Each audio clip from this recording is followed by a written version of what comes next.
आज का हमारा जो विषय है वो है प्रार्थना हमारे लिए क्यों महत्वपूर्ण है। बीते दिनों में लगातार हम सीख रहे हैं पवित्र आत्मा की अगुवाई में प्रार्थना के विषय में कि प्रार्थना एक विश्वासी के जीवन में कितना महत्वपूर्ण भाग है। कि बिल्कुल उसी तरह से है जिस प्रकार से मछली पानी में रहती है और पानी में ही वो सांस लेती है, उसी में ही तैरती है, उसी में जिंदा रहती है, पानी ही उसका जीवन है। एक विश्वासी के लिए प्रार्थना बिल्कुल हूबहू ऐसा ही है। बिना प्रार्थना के वो निर्जीव है, मरा हुआ है। उसके जीवन में कोई भी शक्ति नहीं है, कोई भी श्वास नहीं है, वो मर जाएगा। इसलिए अगर आप प्रभु पर विश्वास करते हैं तो प्रार्थना का आपके जीवन में होना जरूरी है। प्रार्थना नहीं तो सामर्थ्य नहीं। इसलिए ध्यान रखिएगा, परमेश्वर की आवश्यकता हमें प्रतिदिन पड़ती है और हर समय पड़ती है। सो अगर हम प्रभु के वचन में देखें, निकालिए पहला कुरिन्थियों की किताब, इसका 9 अध्याय और इसका 27 पद। प्रभु का वचन कहता है, मैं अपनी देह को मारता कूटता और वश में लाता हूं। क्या कहता है प्रभु का वचन? मैं अपनी देह को मारता कूटता और वश में लाता हूं। मारना कूटने का ये मतलब ये नहीं कि किसी बड़े चाबुक से अपने आप को चोट पहुंचाई जा रही है, परंतु शरीर को वश में ला रहा है। वश में लाने का मतलब है उसे काबू में लाना, कंट्रोल करना, उस पर नियंत्रण लाना। प्रभु का वचन कहता है, मैं मारता कूटता हूं और वश में लाता हूं। मारना कूटना क्यों है? क्योंकि जो देह है ना, वो आत्मा की अधीनता में नहीं है, वो आत्मा की बातों पे नहीं चल रही है, और जो आत्मा है वो देह की बातों में नहीं चल रही। इन दोनों में आपस में युद्ध हो रहा है, लड़ाई झगड़ा हो रहा है। मैं शरीर में हूं और आत्मा में भी हूं। आप भी ऐसे ही शरीर में भी हैं और आत्मा में भी हैं। तो जो शरीर और आत्मा, इन दोनों में लगातार एक युद्ध हो रहा है, झगड़ा हो रहा है। आत्मा कहती है, तू शरीर मेरी बातों को मान, मेरी अधीनता पर आ जा। शरीर कहता है, आत्मा तू मेरी बातों को मान, मेरी अधीनता में आ जा। दोनों में लगातार झगड़ा होता है। बिल्कुल ठीक उसी तरह से जैसे अखाड़े के अंदर दो पहलवान आपस में लड़ते हैं, आपस में झगड़ते हैं एक दूसरे को गिराने के लिए, बिल्कुल ठीक उसी तरह से शरीर काबू लाना चाहता है आत्मा पर, और आत्मा लाना चाहती है शरीर पर काबू पाना। और शरीर की कई एक ऐसी चीज़ें हैं जो हमें लगातार रोकती हैं प्रभु में बढ़ने के लिए। आप सभी लोग चाहते हैं मैं प्रभु की आज्ञा का पालन करूं। आप चाहते हैं, आप चाहते हैं मेरा प्रार्थना का जीवन गहरा हो जाए, घंटों में प्रभु के साथ बैठूं। आप चाहते हैं, मैं जानता हूं, और आप दिल से चाहते हैं। आप में से बहुत सारे लोग चाहते हैं, आप चाहते हैं मैं एक पवित्र जीवन को जीऊं, वैसा जीवन जैसा परमेश्वर चाह रहे हैं, मैं वैसा जीवन को जीऊं, मैं वैसा जीवन जीऊं जो प्रभु के मन के अनुसार है। जैसा प्रभु मुझसे चाहता है ना मेरा जीवन, वैसा मैं जीवन जी सकूं। आप चाहते हैं ये बातें, पर अगर आप बीते दिनों और महीनों में जाएं और चेक करें, क्यों आप प्रभु की बातों को नहीं मान पा रहे? आप चाह तो रहे हैं, अर्थात आत्मा तो चाहती है कि प्रभु की ये बातें मानी जाएं। आत्मा चाहती है पवित्र जीवन को जिया जाए। आत्मा चाहती है प्रार्थना का गहरा जीवन हो, समर्पण का जीवन हो। प्रार्थना चाहती है कि आप उपवास कर पाएं। प्रार्थना चाहती है, आत्मा चाहती है कि आप प्रभु के उन नियमों, उन कानूनों पर चलें, उन वचनों पर चलें जो आप हर सप्ताह सुन रहे हैं, पढ़ रहे हैं। पर आप चेक करो, अपने आप को जांचो, आप कहाँ कहाँ से गिरे हर बार, कहाँ कहाँ से गिरे आप। बीते दिनों में, महीनों में आप चेक करो, आप पाओगे मैं हर बार वहां से गिरा हूं जहां पर शरीर ने मुझे ठोकर दिलाई है। और आपके गिरने की जो वजह बनी ना, वो शरीर ही तो बना है। शरीर ने ही आपको हर बार गिरा दिया। आत्मा ने तो हमेशा खड़ा किया, आपको चलने की प्रेरणा दी, प्रभु के संग बढ़ने की प्रेरणा दी, पर शरीर ही रुकावट बन गया। आत्मा चाहती है हम दूसरों के अपराधों को क्षमा कर दें, पर शरीर नहीं चाहता। हमारा स्वभाव, हमारा व्यक्तित्व शरीर है, शरीर की बातों पे हम मन लगा लेते हैं। हम चाहकर भी हम प्रभु के उस नियम के अनुसार नहीं चल पाते। अगर हम प्रभु का वचन में देखें, निकालिए नए नियम से मत्ती की किताब, इसका 6 अध्याय और इसका 14 पद। नजरअंदाज कर दोगे, उन्हें दिल पे नहीं लोगे, माफ कर दोगे, तो तुम्हारा स्वर्गीय पिता भी तुम्हें क्षमा करेगा। देखो कंडीशन है, प्रभु क्या कहता है, यदि तुम मनुष्य के अपराध, यदि का मतलब, यदि जहां पर आ जाता है ना, वह कंडीशन आ जाती है। यदि का मतलब है अगर ये बात तू करेगा तो तेरे लिए काम होगा। इसलिए यदि तुम मनुष्य के अपराध क्षमा करोगे तो तुम्हारा स्वर्गीय पिता भी तुम्हें क्षमा करेगा।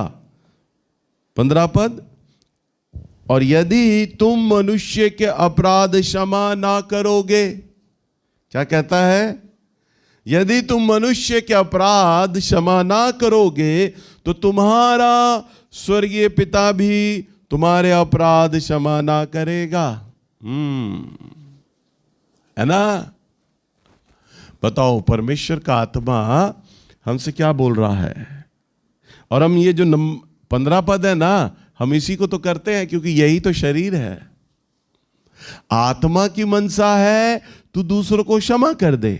आत्मा तो चाहता है तू दूसरों को क्षमा कर दे। आत्मा 14 पद में बोल रहा है तू दूसरों को क्षमा कर, परंतु 15वें पद में शरीर की बात आ जाती है।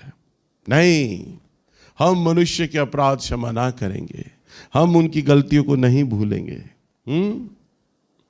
उसने हमें गाली बकी थी, उसने हमसे ये बोला था, उसने मेरा पैसा रख लिया था, उसने मेरे साथ ये बुराइयां करी, उसने मेरी ये चुगलियां करी, रिश्तेदारी में लड़ा दिया, ये बात हो गई, पड़ोस में लड़ाई झगड़ा हो गया, ये बात हो गई।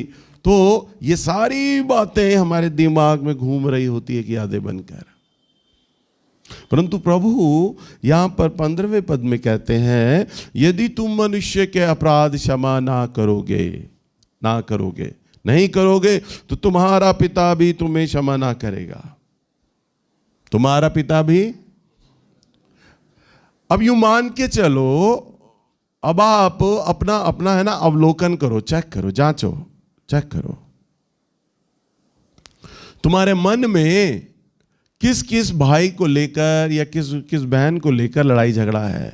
वो अगर तुम्हारी बगल में आके बैठ जाए, क्या तुम उसकी शक्ल देखना पसंद करोगे? क्या तुम उससे बात करना पसंद करोगे? अगर वो आकर बात करे, चेक करो अपने को, जांचो, चेक करो, हैं? क्या मेरा वो झगड़ा उस व्यक्ति से है? क्या अगर वो आए मेरे सामने, मैं बात करूंगा या करूंगी? आप चेक करो। और अगर आपको लगे नहीं, मैंने उस आदमी से बात नहीं करनी, मैंने उस लड़की से बात नहीं करनी, उससे बात नहीं करनी, तो प्रभु कहता है तुम्हारा स्वर्गीय पिता भी तुम्हें क्षमा ना करेगा। इसका मतलब है आप कितने उपवास कर लो, कितने प्रार्थनाएं कर लो, कितना आप यहां भवन में आ जाओ, आप कितनी भेंटें दे दो, कितना दशमांश दे दो, सब बेकार हो गया। क्योंकि प्रभु के मन में तो आपको लेके जलन है, क्योंकि वे आपके पाप को अभी भी रखे हुए हैं। प्रभु आपको माफ ही नहीं कर रहा।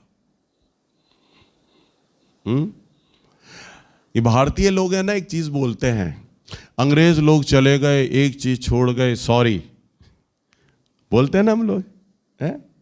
अंग्रेज चले गए पर सॉरी छोड़ गए। अरे सॉरी बहुत अच्छी चीज छोड़ गए हैं भाई।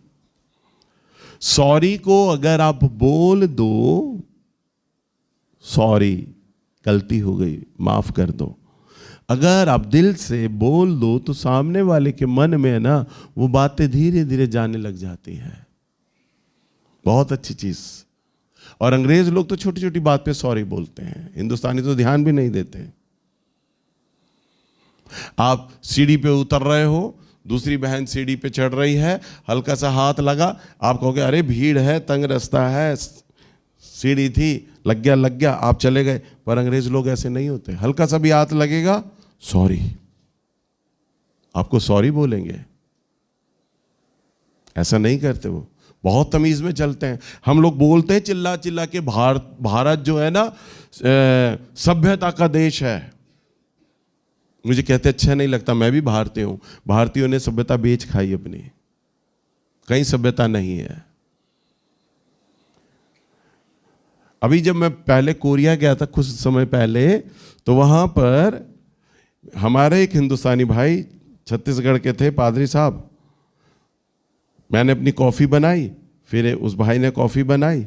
वो कॉफ़ी बना रहे, जहाँ गर्म पानी था, कॉफ़ी था, चीनी था, वहाँ वो कॉफ़ी बना रहे। पीछे एक अंग्रेज़ लड़की इतना दूर जितना कीबोर्ड है वो वहाँ पर खड़ी, हाथ बांध के उनका वेट कर रही, अब वो हटेंगे तो मैं आऊँगी, वो हटेंगे तो मैं आऊँगी।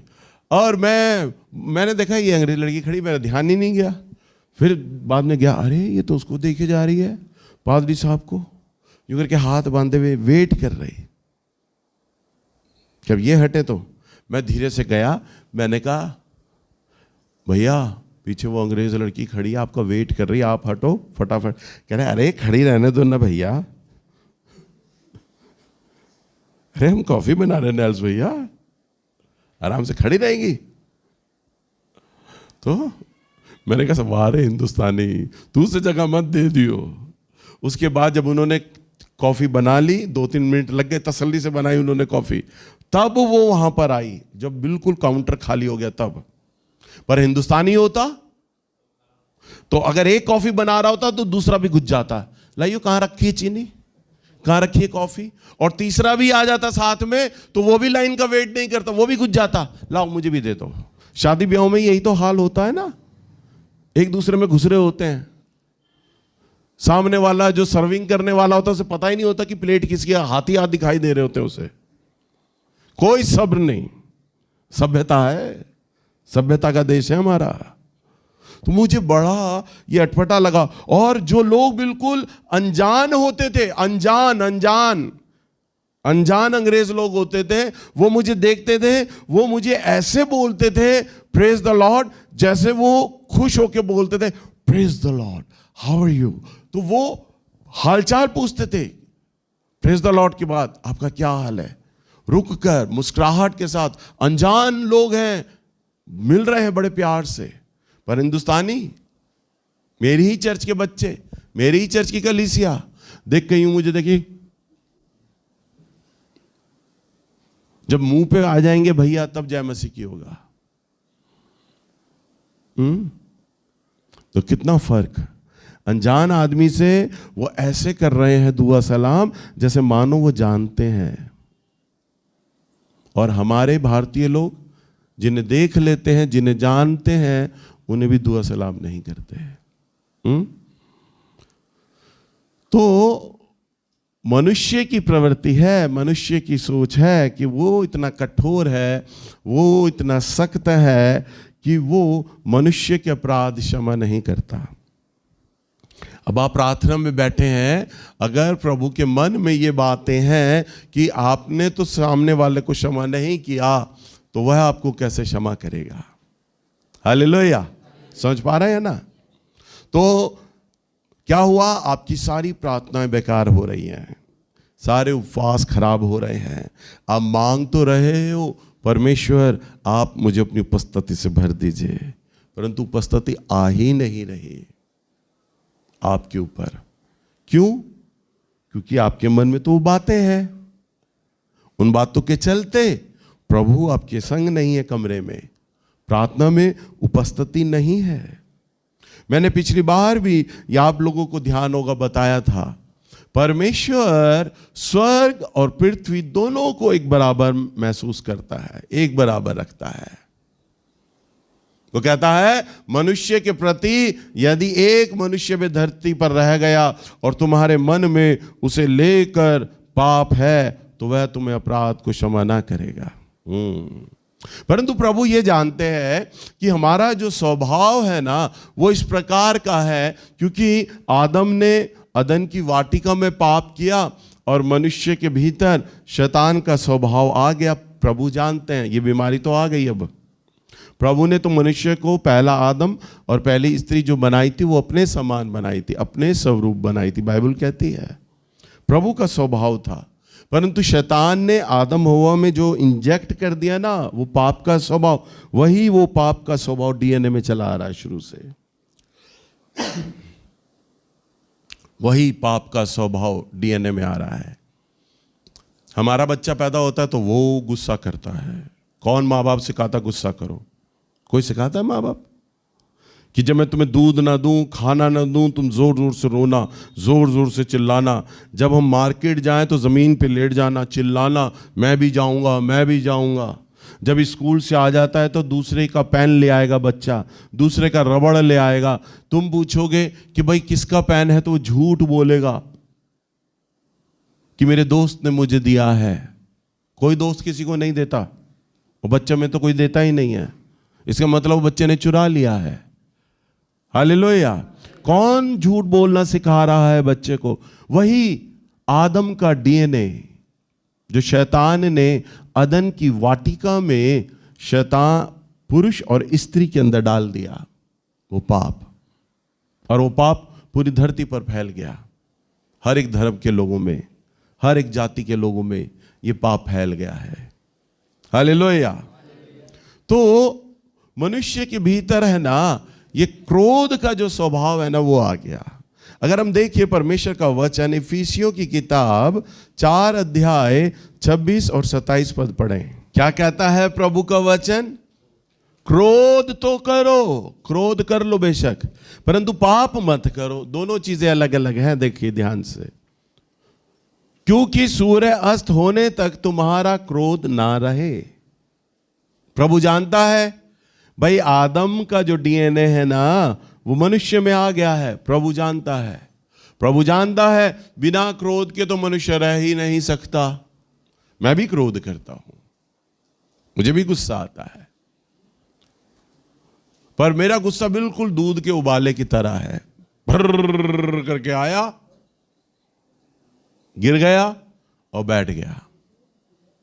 कुछ क्षण के लिए आता है, आया और गया, बना नहीं रहता। प्रभु ने मुझे इतने सालों में यही तो चीज सिखाई है, क्रोध तो करो परंतु पाप मत करो, क्योंकि सूर्य अस्त होने तक तुम्हारा क्रोध ना रहे।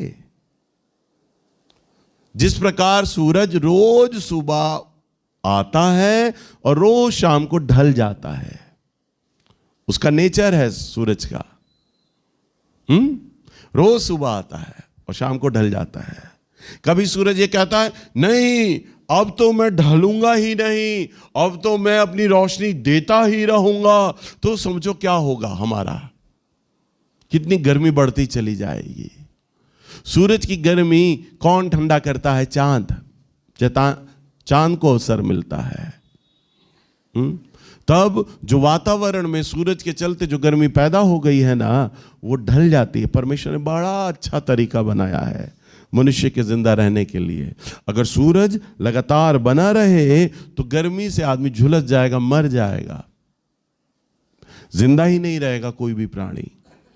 इसका मतलब प्रभु उपमा दे रहा है सूर्य अस्त होने तक, यानी जैसे सूरज आता है और जाता है वैसे ही तुम्हारा क्रोध हो। तभी तो कहता है वचन क्रोध तो करो, क्रोध तो करो, क्रोध तो करो। क्रोध कर सकते हो प्रभु कह रहा है, परंतु कैसे? सूरज के समान आए और चला जाए, आए और चला जाए। कई लोगों का जो क्रोध होता है ना वो उनमें बना रहता है।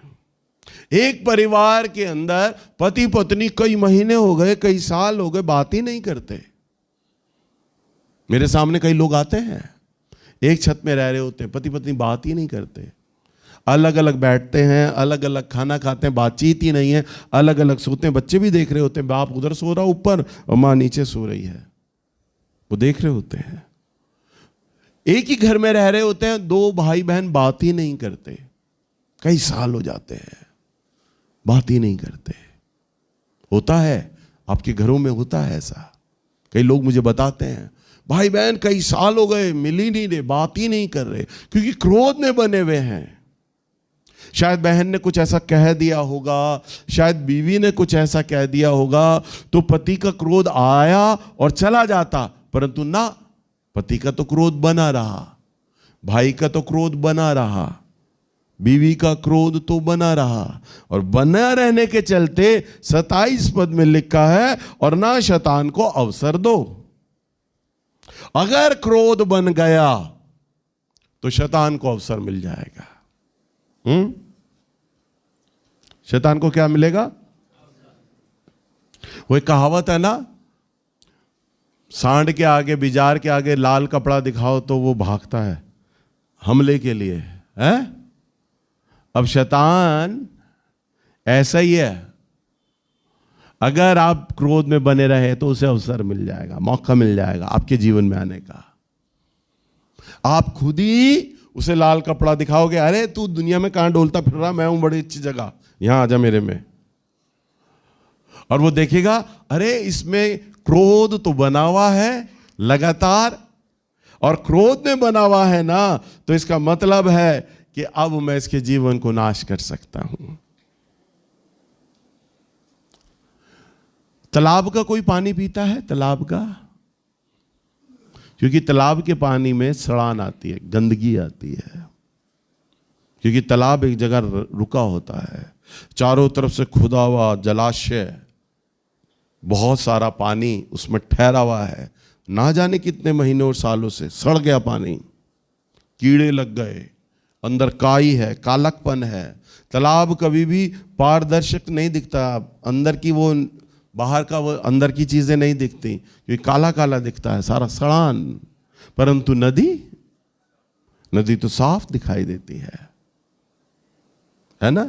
क्योंकि वो लगातार वो बहरी होती है, बहरी होती है, बहरी होती है, साफ पानी होता है, अंदर बिल्कुल ट्रांसपेरेंट हमें हर चीज दिखाई देती है। तभी तो लोग उसे बोतल में भर लेते हैं, जीवन का जल है, मिनरल है उसमें, साफ पानी है वो। तो आपका स्वभाव कैसा होना चाहिए? लगातार बहने वाला। क्रोध तो पहली बात तो करो मत, अगर आ भी गया तो चला जाए, आए और चला जाए। और अगर वो जम गया, ठहर गया, तो वो तालाब के समान हो जाएगा। अब उसमें से गंदगी निकलेगी, सड़ान आने लग जाएगी, क्योंकि अब वो ठहर गया है। अगर हम प्रभु के वचन में देखें, इब्रानियों की किताब इसका 12 अध्याय और इसका 15 पद, क्या लिखा है? ध्यान से देखते रहो, ऐसा ना हो कोई परमेश्वर के अनुग्रह से वंचित रह जाए। ध्यान ध्यान ध्यान से देखते रहो। ध्यान से देखते रहने का मतलब सामने वाले को नहीं, अपने जीवन को देखते रहो, अपने जीवन को। लोगों के अंदर आदत क्या होती है? सामने वाले के जीवन को देखते हैं। मैं देख रहा हूं तेरा प्रार्थना का जीवन आजकल ठीक नहीं चल रहा, मैं देख रहा हूं आजकल तू चर्च में भी नहीं आ रहा, मैं देख रहा हूं तू उपवास भी नहीं करता, मैं देख रहा हूं। हम देखने में लगे रहते हैं, पर अपना जीवन नहीं देखते। हम क्या कर रहे हैं, हम कहां जा रहे हैं? ध्यान से देखते रहो। क्या देखते रहो? अपने जीवन को। आपको कभी भी दूसरे के जीवन में दखल अंदाजी नहीं करनी। जो लोग दूसरे के जीवन को देखते रहते हैं ना 24 घंटे, वो भटक जाते हैं, और शैतान उनको लगाए रखता है, तुम दूसरे के जीवन को देखते रहो, और आपकी दृष्टि है ना आपके अपने जीवन पर नहीं आ पाती। यहीं आप चूक जाते हैं, यहीं आप गलती कर जाते हैं। जहां आप दूसरों के जीवन को देखते गए, शैतान कहेगा बस यही तो तू बड़ा अच्छा कर रहा है, तू दूसरों को सुधारने में लगा रहा है, दूसरों को करेक्ट करता रहा है, पर तुम क्या कर रहे हो, तुम कहां हो। शैतान ये सोचने का मौका नहीं देगा। इसलिए लिखा है ध्यान से देखते रहो, अपने जीवन को देखते रहो, ऐसा ना हो कोई परमेश्वर के अनुग्रह से वंचित रह जाए। जिस प्रकार बारिश जो है ना वो हर जगह आती है, बारिश जब पड़ती है उसकी बूंदें मट्टी में भी पड़ेंगी, जानवर पे भी पड़ेगी, गाड़ियों पे भी पड़ेगी, मकान में भी पड़ेगी। बारिश ये नहीं कहती मैं पढ़ूंगी तो सही पर इस सड़क पे नहीं पढ़ूंगी, मैं इस मकान पे पढ़ूंगी, ऐसा नहीं होगा। बारिश आएगी तो एक समान आएगी और सब पर आएगी। ऐसे ही प्रभु का अनुग्रह है, समझ पा रहे हैं। ऐसे ही प्रभु का जितना उसका अनुग्रह मुझ पर है उतना ही अनुग्रह वो आप पर भी करता है, बराबर, कोई कम बढ़ती नहीं। अब ये नहीं कि मैं आपको सिखा रहा हूं, वैसे तो देखिए मैं आपका आत्मिक अगुवा बना यानी गुरु बना वचन के अनुसार सिखाते वक्त, परंतु परमेश्वर की दृष्टि में गुरु कुछ नहीं होता। प्रभु की दृष्टि में तो नैल से एक बराबर है तो ये भी एक बराबर है। हालेलुया। और जो पहली बार यहां आकर बैठेगा ना वह भी परमेश्वर की दृष्टि में उतना ही बराबर है जितना मैं उसकी दृष्टि में बराबर हूं। उसका अनुग्रह हम सब पर बराबर है। हां, पर अब उसके अनुग्रह में हम कितना चलते हैं। बारिशें तो पड़ रही हैं परंतु बारिशों की बूंदों का फायदा कौन कितना लेता है। अब ये बात तो हर सब पे लागू नहीं होती ना। बारिश तो सब पर आ रही है, पर कौन कितने बारिश के पानी को जमा कर रहा है, किसने बारिश की खेती से अपने बगीचे को सींचा है, किसने बारिश की बूंदों को इकट्ठा किया है, भाई वो तो अब सामने वाले पर है, हर आदमी पर तो नहीं है ना।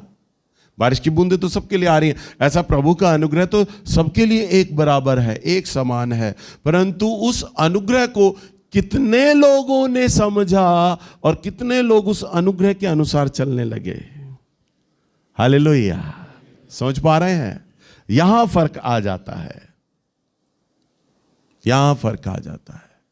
प्रभु ने मुझ पर अनुग्रह किया और मैं उसकी गवाही देने लगा। प्रभु ने मेरे अपराधों को क्षमा किया, मैं दिल्ली आया। मेरे पिता को माउथ का कैंसर था, मैंने अभिषेक पाया था। अभिषेक पाए हुए 2 ही दिन हुए थे, मेरे पिता को माउथ का कैंसर था, सारा गल गया था। 20 साल से रोटी नहीं खाई थी, मिर्चा नहीं खाई थी, दूध ब्रेड ही खा पाता था क्योंकि सारा गला हुआ था। मैंने पापा के लिए कहा, मैंने कहा पापा मैं कल उपवास करूंगा और शाम के लिए आपके लिए प्रार्थना करूंगा, आपका कैंसर चला जाएगा। पापा हंसने लग गए। मेरा लड़का मुझे ठीक करेगा। मैंने कहा देखना हो जाओगे ठीक। और मैंने उपवास किया और शाम के लिए मैंने पिता के लिए प्रार्थना किया और प्रार्थना करने के बाद मैंने जब बोला पापा प्रभु ने आपको छू लिया है, उन्होंने कहा बेटा जब तू प्रार्थना कर रहा था ना मेरे मुंह में ऐसा हुआ जैसे जख्म ठीक होता है ना तो खुजली होती है, वो खुजली मेरे मुंह में हो रही है। और उसके बाद पापा को वही सामान्य रूप से दूध ब्रेड दिया गया जैसे वो खाते थे। जब वो खाने लगे तो वो कहते इसमें स्वाद ही नहीं आ रहा, मुझे घर की रोटी देना, सब्जी देना। जब उन्होंने खाया नॉर्मल तरीके से खाने लग गए। 20 साल बाद सब्जी रोटी खाने लग गए रोटी सब्जी। फिर उसके बाद इतने साल हो गए थे उन्होंने मिर्चा का स्वाद ही नहीं चखा था, फिर तो भर भर के मिर्चा खाए और हमसे तेज, हमारे घर में सबसे तेज मिर्चा खाने वाले वो बन गए। कैंसर चला गया। जब मैंने देखा मेरे पिता को प्रभु ने चंगा कर दिया, मैं अस्पतालों में जाने लग गया, बीमार लोगों के लिए प्रार्थना करने लग गया, मैं दूसरों को बताने लग गया मेरा परमेश्वर जिंदा है, वो बीमारों को चंगा कर देता है। मेरा परमेश्वर अपराधों को माफ कर देता है क्योंकि उसने मेरे अपराधों को माफ किए। प्रभु का अनुग्रह तो मुझ पर हुआ था, मैंने भी अभिषेक पाया था और दूसरे ही दिन काम पे लग गया था। और हमारे चर्च में कितनों का अभिषेक हो गया है और कितने लोग लगे प्रभु की महिमा करने, कितने लोग लगे प्रभु का काम करने। प्रभु ने तो सबके ऊपर एक समान अभिषेक किया था। एक जैसा अनुग्रह किया था, पर उस अनुग्रह में चले कितने? प्रभु आपको मेरी जगह लाकर खड़ा कर सकता है और मुझसे भी कहीं आगे वो आपको ले जा सकता है, परंतु आप उसके अनुग्रह को आप कितना लिए चलते हैं, ये बात परमेश्वर आपको कहता है। कितना आप उसके अनुग्रह को जानते और समझते हैं। मुझ में और आप में कोई फर्क नहीं था। मैं भी आपके समान नीचे बैठ के सीखता था, नीचे, पर बस फर्क ये था, मेरे मन में बोझ आया, मैंने अपने प्रभु के बारे में सेवा करनी है, लोगों को बताना है। मुझे किसी ने नहीं कहा, तब कोई मेरे ऊपर लीडर नहीं था। आमोस भैया थे मध्य प्रदेश में। उस जमाने में तो एसटीडी कॉल होती थी, आज से 32 साल पहले, तो 35 रुपए से मीटर शुरू हो जाता था एसटीडी का। अब तो मोबाइल है, कहीं भी आप कॉल कर लो, परंतु तब तो 35 रुपए से मीटर शुरू हो जाता था। हाल चाल मैं पूछता, उसी में 80-90 रुपए हो जाते थे। मैं हाल चाल पूछ के ही रख दिया करता था, क्या बात करूं उसमें। अब तो मैं आपके साथ हूं, प्रचारक लोग आपके साथ हैं, फिर भी आप नहीं बढ़ पा रहे, क्योंकि प्रभु के अनुग्रह को आप तुच्छ जान पा रहे हैं। लिखा है, कोई परमेश्वर के अनुग्रह से वंचित ना रह जाए, या कोई कड़वी कड़वी कड़वी जड़ फूट कर कष्ट दे और उसके द्वारा बहुत से लोग अशुद्ध हो जाएं। और कोई भी कड़वी जड़, बोलिए कड़वी जड़, कड़वी जड़। कड़वी जड़ का मतलब, अभी मैं क्या बता रहा था, तालाब रुका हुआ है, पानी रुका हुआ है, सड़ गया है, गंध आ रही है, अब उसमें जीवन नहीं है। प्रभु ने, अभी हमने क्या पढ़ा था, क्रोध तो करो। प्रभु कहता, क्रोध तो कर सकते हो बेटा, पर सूरज आए और सूरज चला जाए, उसके समान तुम्हारा क्रोध होना चाहिए। पर क्रोध अगर ठहर गया और तुमने बना रहने दिया, तो शैतान को अवसर मिलेगा। और शैतान को क्या अवसर मिलेगा? अब वो तुम्हारे मन में है ना, उस व्यक्ति के प्रति कड़वाहट को डाल देगा। अब गुस्सा दिल में सड़ने लग गया है, सड़ान आ रही है गुस्से में। अब वो गुस्सा जो सड़ रहा है ना, वो कड़वाहट में बदल गया है। समझ पा रहे हैं आप लोग? समझ पा रहे हैं? अब वो गुस्सा क्या हो गया? कड़वाहट में आ गया। और जब तक आप कड़वाहट में हैं, तब तक मैं आपको पक्का गारंटी देता हूं, आप प्रार्थना में नहीं बैठ सकते, आपकी प्रार्थना में अभिषेक नहीं आ सकता, नहीं आ सकता। हमारी कलीसिया में एक भाई थे, बहुत ज्यादा गुस्सा करते, बहुत ज्यादा लोगों के प्रति कड़वाहट रखते, परंतु पूरी पूरी रात प्रार्थना करते। 11 बजे से प्रार्थना में बैठ जाते, सुबह 5 बजे तक प्रार्थना करते, कंटिन्यूसली, बिना रुके, पूरी रात प्रार्थना करते। परंतु उनकी प्रार्थना से आज तक मच्छर भी चंगा नहीं हुआ। कारण क्या? कड़वी जड़। मैं उन्हें कहता था, फलाने को माफ कर दो, कलीसिया में वो बंदा है उसे माफ कर दो। भैया उसकी तो शक्ल देखते ही है ना, मेरा जी करता उसे चरसे उठा के बाहर फेंक दूं। मैं कहता था, देखो क्षमा करना पड़ेगा। भैया देखो, ये तो आप कर सकते हो, मैं नहीं कर सकता, मेरे बस की बात नहीं है। वो तो मुझे मुंह पे बोलते थे, वो आप कर सकते हो, मैं नहीं कर सकता। पर पूरी रात प्रार्थना कर रहे हैं। हालेलुया। समझ पा रहे हैं आप लोग? तभी प्रभु प्रार्थना नहीं सुनता। तेरे मन में कड़वाहट है, यदि तू मनुष्य के अपराध क्षमा करेगा तो तेरे भी अपराध क्षमा किए जाएंगे। यदि तू मनुष्य के अपराधों को रख लेगा तो प्रभु कहता है मैं भी तेरे अपराधों को रखे रहूंगा। एक बहुत ही अच्छा उदाहरण अगर हम देखें, उत्पत्ति की किताब, इसका 37 अध्याय और इसका 4 पद। यहां पर हम यूसुफ की घटना को देखते हैं। यूसुफ के 7 भाई हैं, 7 भाइयों में सबसे छोटा भाई है यूसुफ। पर जो बाप है ना, सबसे छोटे वाले बेटे से प्यार करता है, यूसुफ से। क्यों प्यार करता है? क्योंकि यूसुफ का जो नेचर है ना, अपने 6 भाइयों, अपने बड़े 6 भाइयों से सबसे अलग है, सबसे अलग है। दुनिया आपको प्यार कर सकती है, आपके रिश्तेदार, पड़ोसी, समाज के लोग, कलीसिया के लोग आपसे बहुत प्यार कर सकते हैं, पर आपको क्यों प्यार नहीं मिल रहा? मुझे कहते हैं अच्छा नहीं लगता। आपकी वजह से ही, आप ही कारण है। आपको लगेगा मेरी बात कोई क्यों नहीं मानता है। यूसुफ के जो 6 भाई थे ना, उन्हें बाप का प्यार इसलिए नहीं मिल रहा था क्योंकि यूसुफ का जो स्वभाव था ना, अपने 6 भाइयों जैसा नहीं था, बिल्कुल अलग था। इसलिए बाप का मन है ना यूसुफ में अटका हुआ था, उसका नेचर अलग था। अब सुनते हम कैसा नेचर था उसका। अब जब भाइयों ने देखा, लिखा है भाइयों ने देखा हमारा पिता सब भाइयों से अधिक यूसुफ से प्यार करता है, तो वे उससे और बैर करने लगे और वे उससे ठीक से बात भी नहीं करते थे। ठीक से उससे बात भी नहीं करते थे। बाप ने कई बार बोला होगा, अरे बेटा यूसुफ तुम्हारा छोटा भाई है, बेटा है, बच्चा है, प्यार से बोला करो ना। तो बाप को भी तड़क का जवाब देते थे और यूसुफ को भी, क्योंकि उनके मन में गुस्सा था, जलन थी। हमारा बाप के मुंह पे 24 घंटे यूसुफ यूसुफ यूसुफ ही रहता है, हमारे लिए तो कुछ सोचता ही नहीं, हमारे लिए तो तारीफ ही नहीं निकलती। पर वो बाप अपनी जगह ठीक था क्योंकि यूसुफ का नेचर बिल्कुल अलग था। उसके बाद लिखा है 5वें पद में, और यूसुफ ने एक स्वप्न देखा और अपने भाइयों से उसका वर्णन किया, तब वे उसे और भी अधिक द्वेष करने लगे। उसने सपना देखा। उसने क्या सपना देखा? सुनो सब लोग ध्यान से। जब खेत के अंदर गेहूं काटी जाती है या कोई भी खड़ी फसल काटी जाती है, तो उस फसल को बांध दिया जाता है, गड्डी बना दी जाती है। उस गड्डी को कहते हैं पूला। तो वो गड्डियां बनाई जाती हैं, पूले बना दिए जाते हैं। तो वहां पर वो ये देखता है सपने में कि 6 पूले हैं यूं खड़े हुए जमीन पर, 6 पूले खड़े हैं और 7वां यूसुफ का अलग पूला खड़ा है।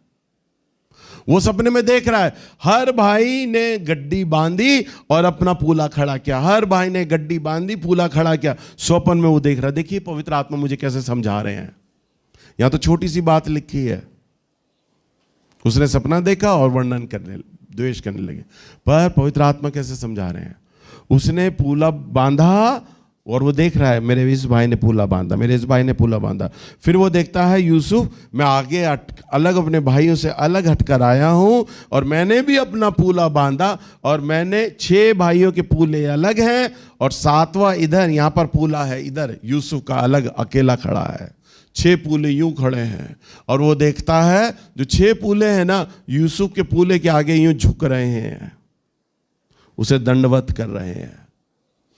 उसने बेचारा सीधा सच्चा बच्चा उसने अपने भाइयों के आगे रख दिया। मैंने आज एक सपना देखा है भाइयों। उसने कहा क्या? मैंने सपना देखा मेरा पूला खड़ा है और उसे समझ ही नहीं आ रहा क्या इसका मतलब क्या है, और मेरे और तुम्हारे पूले भी हैं और तुम्हारे पूले यूं करके मेरे आगे झुक रहे हैं। भाई लोग और गुस्से में आ गए। इसका मतलब हम तेरे आगे झुकेंगे क्या कभी? इससे अच्छा है हमें मौत ही ना आ जाए और कभी अगर तेरे आगे झुकना पड़े। तो उनमें इतनी जलन आई कि उन्होंने उसे जंगल में ले गए, बहला फुसला कर वहां बहुत उसे बुरी तरह मारा, अधमरा कर दिया। हल्की हल्की सांस चल रही थी, सांस चल रही थी, और उसे नंगा कर दिया और वो खून से सना हुआ था। उसके कपड़े खून, उसी के खून में ले लिए और लेकर आ गए। और भाई को क्या क्या, यूसुफ को गड्ढे में डाल दिया और उसके खून से सने कपड़े बाप को लाके देते हैं। पिता हम जंगल गए थे शिकार के लिए, जंगली जानवर ने छोटे भाई पे हमला कर दिया और हमारा भाई तो मर गया, देखो उसके कपड़े, उसका खून। और उसने बाप ने सूंघा और कपड़ों को चिपटा कर रोने लग गया वो, अरे मेरा बच्चा मर गया। भाई खुश, गया जंजाल जिंदगी से। वहां पर मैं आपको शॉर्टकट में बताता हूं क्योंकि यूसुफ की लंबी कहानी है, इसे जाकर घर में पढ़िएगा। उसके बाद परमेश्वर ने उसे गुलामों में बिचवाया। गुलाम लोग आ रहे थे वहां से, गुलाम लोगों का ठेकेदार आ रहा था, उसने उसे लिया, उसे गुलामी में बेचा। गुलामी में पोतीपर के पास गया, पोतीपर के पास राजा फिरौन के पास चला गया, परमेश्वर के जीवन में काम करता रहा और आखिर में चलकर पूरे विश्व में, जैसे इस समय अमेरिका बहुत मोस्ट पावर कंट्री है ना, अमेरिका का डॉलर चलता है। उस जमाने में विश्व में आज से 4000 साल पहले मिस्र देश मोस्ट पावर कंट्री होता था। मिस्र देश की ताकत बहुत शक्तिशाली मानी जाती थी। तो मिस्र देश में राजा ने उसे प्रधानमंत्री बना दिया, यूसुफ को। क्या बनाया? प्रधानमंत्री। और कहा कि देख, मैं केवल नाम का राजा रहूंगा, कानून तो तू बनाएगा मेरे देश के लिए, तू ही चलाना देश के लिए, मैं तो सिर्फ साइन किया करूंगा बस। बताओ, इतना बड़ा पद मिस्र देश का। और मिस्र देश के साथ साथ पूरे विश्व को, पूरे संसार को अब यूसुफ संभालने लग गया। वही सीधा सच्चा बच्चा जिसके मन में भाइयों को लेके कोई जलन नहीं थी। उस जमाने में लिखा है परमेश्वर के वचन में, बहुत अकाल पड़ा, पूरी पृथ्वी पर अकाल पड़ा, परंतु मिस्र के अंदर यूसुफ था और वचन में लिखा है इसलिए अकाल से वो लोग बच गए। क्योंकि परमेश्वर ने मिस्र यूसुफ को स्वप्न दिखाया था कि 7 साल अकाल के होंगे और 7 साल तक मैं बहुत उपज दूंगा। उसने राजा को पहले ही बता दिया, राजा 7 साल तक तो बहुत अनाज आने वाला है और अगले 7 साल पूरे विश्व में अकाल आएगा। इसलिए राजा ने कहा, जैसा तू कर बोल रहा है ना कर। गोदाम इकट्ठे कर लिए, वो लोग भूखे नहीं मरे और जितने भी विश्व से और लोग आ रहे थे उनकी शरण में, उनको भी वो अनाज दे पा रहे थे। तब जब जहां वो रहा करते थे ना, उसके भाई लोग, वो भी निकलकर कहां आए? मिस्र देश में, क्योंकि मिस्र देश में अनाज था। और जब अनाज पाने के लिए उसके भाई सड़क के किनारे बैठे हुए थे, 6 के 6 भाई, कपड़े फटे हुए, भिखारी हो गए, भूखे प्यासे, कीचड़ में, बाल बड़े बड़े, और उनका वही छोटा भाई रथ पे चला आ रहा है पूरी सेना के साथ, और पीछे राशन आ रहा है, और अब वो गरीब लोगों को राशन दे रहा है, राशन खिला रहा है उन्हें, और राशन दे रहा है, खाना बांटता जा रहा है। और उसकी निगाह अपने भाइयों पर पड़ी, अपने और भाइयों को देखकर उसने क्या किया होगा? इग्नोर नहीं किया, वो उन्हें गले लगा लिया। सैनिक लोग चकरा गए, ये राजा किन भिखारियों को गले लगा रहा है?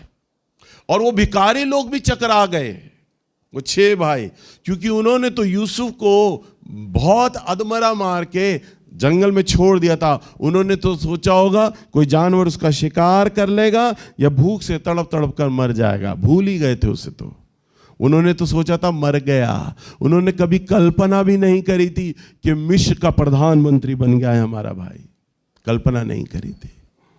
वो उन्हें उठा लेता है, उन्हें चूमता है, गले लगाता है, वो बौखला जाते हैं, ये राजा आदमी हमें क्यों गले लगा रहा है? तब वो उन्हें कहता है, मैं तुम्हारा छोटा भाई यूसुफ हूं, मुझे पहचानो। हालेलुया। देखो, जिस आदमी के साथ उन्होंने इतना जिंदगी भर उसे कोसा, गालियां बकी, गड्ढे में डलवा दिया, मारा पीटा, बाप की शक्ल नहीं देख पाया, वो अधमरा कर दिया। अब यूसुफ के पास पूरा मौका था, वो उसके राज्य में आए हुए थे, चाहता तो सैनिकों को ताली मार के बोलता, इनको 6 को गिरफ्तार करो और मिस्र देश में खड़ा करके फांसी लगाना है। मैं समझता हूं आपकी जगह कोई यूसुफ बन जाता तो ऐसे ही करता अपने भाइयों के साथ, परंतु नहीं। अरे यूसुफ था यूसुफ, तभी तो उसका बाप उसे प्यार करता था। ये अपने भाइयों के लिए कोई जलन ही नहीं रखता, गुस्सा ही नहीं रखता, ये तो अपने भाइयों में ही खोया रहता है। इसके भाई दुत्कारते हैं, गालियां बकते हैं, पीटते हैं, तो भी इन्हें बड़ा प्यार करता है। इस कारण से बाप का मन है ना उसमें अटका हुआ था, और इसी कारण से परमेश्वर का भी मन यूसुफ में अटका हुआ था। तभी तो परमेश्वर ने स्वप्न दिखाया था, तेरे पूले के आगे 6 पूले दंडवत करेंगे। और ये वो सपना मिस्र में पूरा हुआ जब 6 भाई भिखारी के समान आए और अपने भाई के आगे घुटने टेक कर रोटी मांग रहे हैं वो लोग। हालेलुया। समझे परमेश्वर की महानता। परमेश्वर बिल्कुल सही न्याय करने वाला ईश्वर है। अगर आपके रिश्तेदार जिन्होंने आपको बुरा भला कहा, जब आप उन्हें दिल से माफ कर देते हैं, शायद आपकी कलीसिया में वो लोग हों, हमारी कलीसिया में, जिनके द्वारा आपने ठोकर खाई हो, आपको बुरा भला कहा हो, आप उन्हें जब दिल से माफ कर देते हैं, वो बार बार आपके लिए बोलते हैं, गुस्सा दिलाते हैं, आप उन्हें माफ कर देते हो। याद करना, अगर आप माफ कर देते हो तो आप यूसुफ के समान हो जाओगे। प्रभु आपको तो प्रधानमंत्री बना देगा, परंतु आपकी बिरादरी के लोग, परिवार के लोग जो यूसुफ के 6 भाई के समान थे, कलीसिया के लोग जो 6 भाई के समान थे ना, वो वहीं के वहीं रह जाएंगे, वरन उससे भी बदतर चले जाएंगे। परंतु प्रभु तो आपको मिस्र देश के प्रधानमंत्री के समान खड़ा कर देगा। हालेलुया। समझ पा रहे हैं आप लोग? इसलिए दूसरों को क्षमा करने की जो ताकत है, वो परमेश्वर की वो सामर्थ है जो आपको एक पुनरुत्थान की ताकत देता है। अगर आप मर भी जाएं तो भी वो आपको खड़ा करेगा, जिलाएगा।